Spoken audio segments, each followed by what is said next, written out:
ആശാനൊക്കെ വെച്ചിട്ട്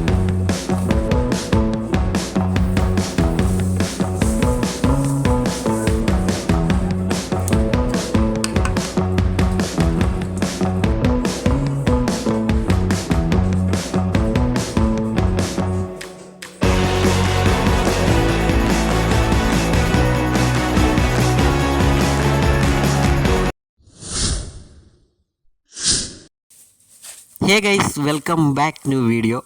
ഇന്ന് നമ്മൾ പ്രിപ്പയർ ചെയ്യുന്നത് നല്ല ഉഗ്രൻ ചിക്കൻ ബിരിയാണിയാണ്, അതും കോഴിക്കോടൻ സ്റ്റൈൽ ചിക്കൻ ബിരിയാണി. സോ ഇതിന് വേറൊരു പ്രത്യേകത കൂടിയുണ്ട്. ഞാനിപ്പോൾ ദുബായിലാണ്, അതുകൊണ്ട് തന്നെ പ്രവാസ ജീവിതത്തിലെ നല്ല കിടിലനൊരു ചിക്കൻ ബിരിയാണി നിങ്ങൾക്ക് കാണാം. ആദ്യം തന്നെ നമ്മളെല്ലാം അരിയുകയാണ്.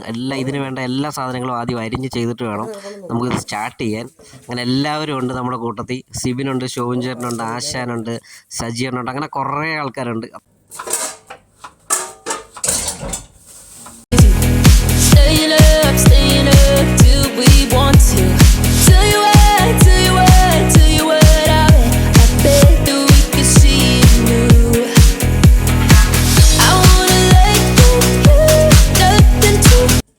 ആദ്യം തന്നെ നമ്മുടെ ചിക്കനും കുറച്ച് മസാലയും പിന്നെ സവാളയും കൂടി ഇട്ട് ആശം മിക്സ് ചെയ്ത് വെക്കുകയാണ്. മിക്സ് ചെയ്തതിന് ശേഷമാണ് നമ്മളിതെല്ലാം സെറ്റ് ചെയ്യുന്നത്. സോ ചിക്കൻ തികയില്ലാണെന്നാണ് ഇവിടെ പറയുന്നത് കേട്ടു. സോ ഒരാൾ ചിക്കൻ മേടിക്കാൻ പോയിട്ടുണ്ട്.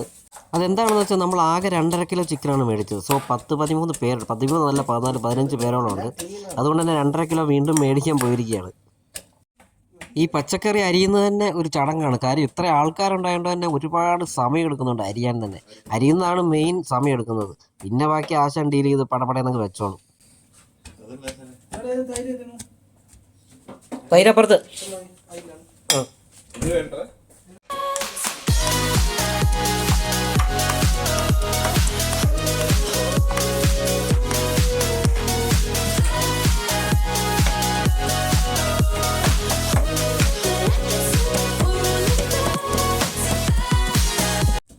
അങ്ങനെ നമ്മൾ അടുപ്പ് കത്തിച്ച് ചട്ടി എടുത്ത് വെച്ചിരിക്കുകയാണ്. അതിലേക്ക് കുറച്ച് വെളിച്ചെണ്ണ ഒഴിക്കും.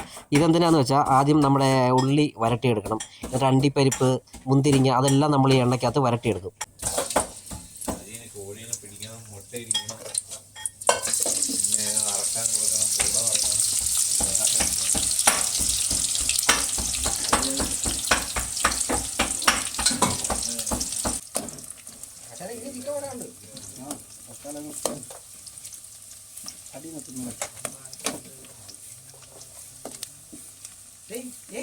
അങ്ങനെ രണ്ടാമത് വീണ്ടും കൊണ്ടുവന്ന ചിക്കൻ അതിനകത്ത് മിക്സ് ചെയ്യാണ്.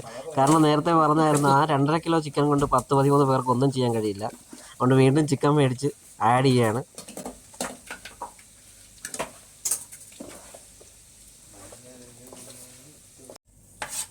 അതേസമയം തൊട്ടടുത്ത് തന്നെ ഷോപ്പിംഗ് ചേട്ടൻ സലാഡിൻ്റെ ഉള്ള പരിപാടികൾ നോക്കിയാണ്. കാരണം ഇതിൻ്റെ കൂടെ എല്ലാ കാര്യങ്ങളും ഓടി പോയാൽ ഫൈനൽ സ്റ്റേജിലെല്ലാം കംപ്ലീറ്റ് ആവത്തുള്ളൂ. ഇല്ലെങ്കിൽ പിന്നെ ഓരോന്നോരോന്ന് ഉണ്ടാക്കിക്കൊണ്ടേ ഇരിക്കണം. ഷോപ്പിംഗ് ചേട്ടൻ സലാഡിനുള്ള കാര്യങ്ങളെല്ലാം സെറ്റ് ചെയ്ത് കട്ട് ചെയ്തുകൊണ്ടേ ഇരിക്കുകയാണ്. സവാള എവിടെ എടുത്ത് വെച്ചിരുന്നു? അതായിരിക്കും.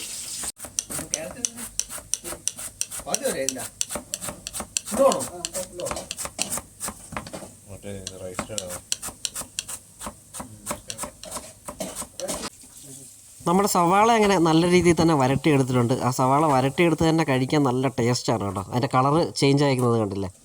നമ്മുടെ സവാള വരട്ടിയതിന് ശേഷം മുന്തിരിങ്ങ എണ്ണയിലേക്കിട്ട് വരട്ടുകയാണ് കേട്ടോ.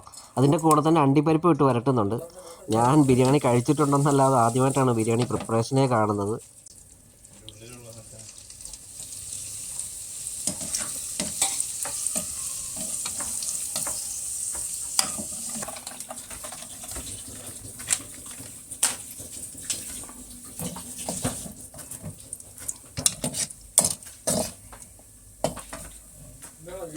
അങ്ങനെ സവാള, മുന്തിരിങ്ങ, അണ്ടിപ്പരിപ്പ് എല്ലാ സാധനങ്ങളും നമ്മൾ വരട്ടി എടുത്തിരിക്കുകയാണ്.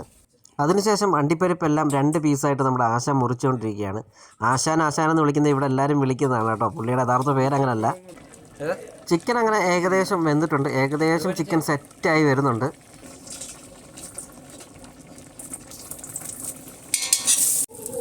അങ്ങനെ ചിക്കൻ്റെ പരിപാടി ഏകദേശം കഴിഞ്ഞുകൊണ്ട് തന്നെ ഇനി നമുക്ക് നേരെ റൈസിൻ്റെ പരിപാടിയിലേക്ക് കിടക്കാം.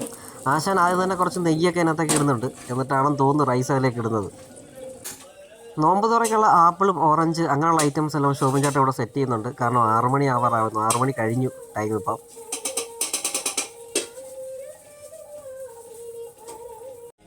റൈസ് അങ്ങനെ നമ്മൾ പാത്രത്തിലേക്ക് ഇട്ടിരിക്കുന്നുണ്ട്. ഇനി അതിൻ്റെ മണ്ടയ്ക്ക് നമ്മുടെ പുതിനയിലേക്ക് ഇടുന്നുണ്ട്. ഇനി റൈസ് ഒന്ന് വെന്ത് വരണം. അതിനുശേഷം നമ്മൾ വരട്ടിയെടുത്ത അണ്ടിപ്പരിപ്പ്, മുന്തിരിങ്ങ, സവാള അങ്ങനെയുള്ള ഐറ്റംസ് എല്ലാം അതിൻ്റെ മുകളിലേക്ക് ഇടുകയാണ്.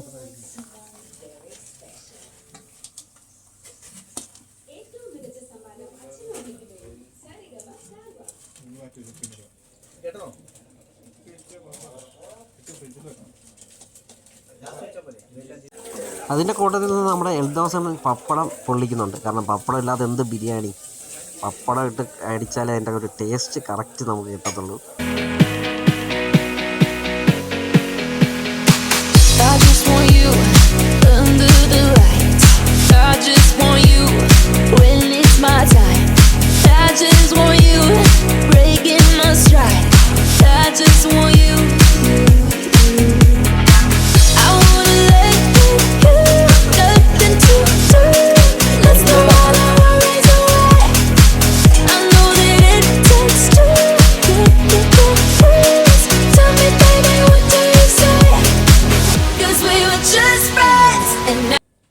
അങ്ങനെ ഫൈനലി നമ്മുടെ റൈസിൻ്റെ പരിപാടി ഏകദേശം ഫിനിഷ് ആയിരിക്കുകയാണ്.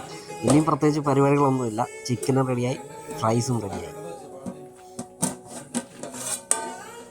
അടപ്പ് തുറന്നപ്പോൾ തന്നെ നല്ല രീതിയിൽ മണം അടിക്കുന്നുണ്ട് കേട്ടോ. റൈസ് മാത്രം മതി എന്ന് തോന്നുന്നു കഴിക്കാൻ. കിട്ടില്ല.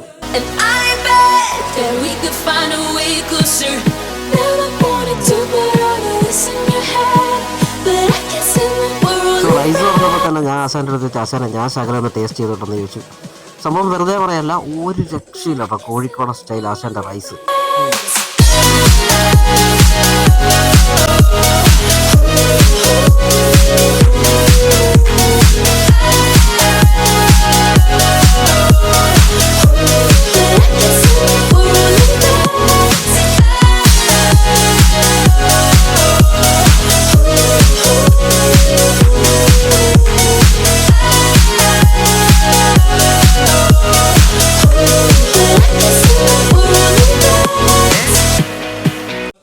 അങ്ങനെ നമ്മൾ പരിപാടികളെല്ലാം കഴിഞ്ഞ് എല്ലാ സാധനങ്ങളും നമ്മൾ ടേബിളിൽ കൊണ്ടുവച്ചു. അങ്ങനെ നോമ്പ് തുറയുടെ സമയമായി. ഒരു രക്ഷയില്ലായിരുന്നു. എല്ലാവരോടും കഴിച്ചിരുന്ന ഫുഡും എല്ലാം കൂടെ അടിപൊളി. ചിക്കൻ ബിരിയാണി, പിന്നെ പറയാൻ മറന്നുപോയി, ഒരു മിൻറ്റ് ലൈം ഉണ്ടാക്കിയായിരുന്നു.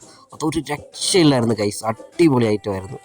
സോ അങ്ങനെ നമ്മുടെ പരിപാടികളെല്ലാം കഴിഞ്ഞ് വീഡിയോ ഇവിടെ അവസാനിക്കുകയാണ്. അടുത്തൊരു കിടിലൻ വീഡിയോ കാണുന്നതിനും വരെ ബൈ.